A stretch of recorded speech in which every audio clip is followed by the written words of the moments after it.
What's good, people? It's about that time to randomly relate, reverse rant, no hate. So, Raleigh Romero, Isak Pitbull Cruz.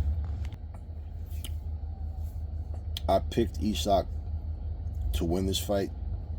I didn't bet on a fight or anything like that. But I just felt like he would be too much for Raleigh. Raleigh doesn't show improvements in his fights. He's just the same guy.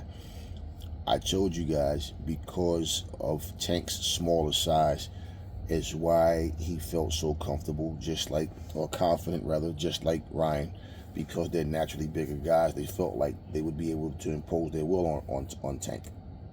Now it shows you how strong Tank is, though. Despite this guy hits harder than Tank, that guy hits harder than Tank. He just needed Tank one shot for either one of them to taste the canvas. Okay, and let's not forget, Tank made Ryan quit. He quit because he definitely could have continued, and he quit. He knocked out Raleigh with one punch. Cruz was hitting him with a lot of shots, clean, hard shots, and he was wobbly and all over the place, but it just took one from Tank. Now, that being said, this is one of the reasons why when I look at people, I say, when I hear the conversations and people talk about how this guy will beat this guy based on performances, and, well, if he beat him, he could beat him. If Tank never fought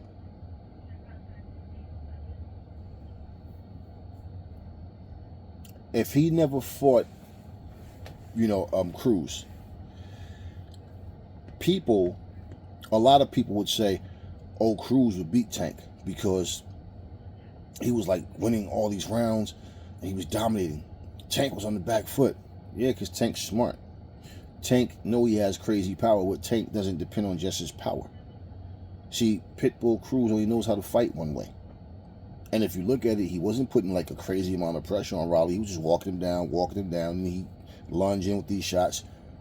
And Raleigh couldn't get away from the right hand. He couldn't get away from the left hook. And pretty much, Tank, when he fought Cruz, we know he did. I don't know if he broke his hand or not, but I know his hand like a damn bowling ball when he took his glove off. His hand was, I remember him throwing I think he threw an uppercut shot to the body. I think he threw a body shot. And I remember him grimacing, and he definitely hurt his hand in that fight. But the point is, he fought and he won. And people don't look at the intangibles. They don't look at the details. They just look at, okay, but he fought and he did this and he did that. Not to mention, like I said, it took Tank just one punch. Just one. So, the reality is, Raleigh Romero is not elite, and he never was elite. I've been telling you guys this for the past, years. He's not an elite level guy. He talks and puts himself in the same conversation with a Devin Haney, a Tank Davis, a Teofimo Lopez. He does that. But his resume doesn't speak for it.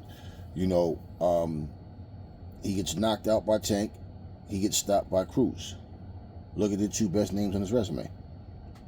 Ismael Barroso was robbed. Jackson Marinas was robbed. So when you look at Raleigh, it's like he's never been as good as he thinks he is. Raleigh talks a lot of trash. He had his little belt, and Pitbull just kindly took it away from him.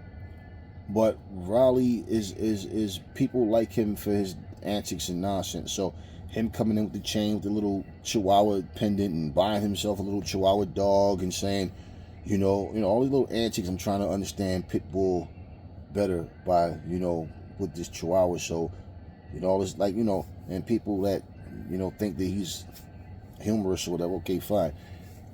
It's just a shame that it doesn't help his performance in the ring. So, for all of the people saying Raleigh was exposed, no, he wasn't exposed. We already knew, those with common sense, that Raleigh is just not an elite fighter. Simple as that. So, where he goes from here, we don't know.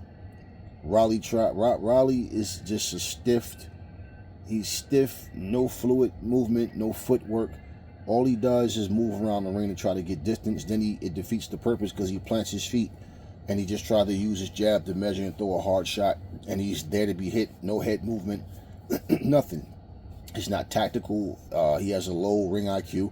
He's just not he's just a guy that stylistically there's certain fighters he may do better against, but more than likely he's going to lose to him if they're really good fighters. You know, Riley's not elite level. I mean, there's really just not much to say about the guy, man. He got his ass whooped, and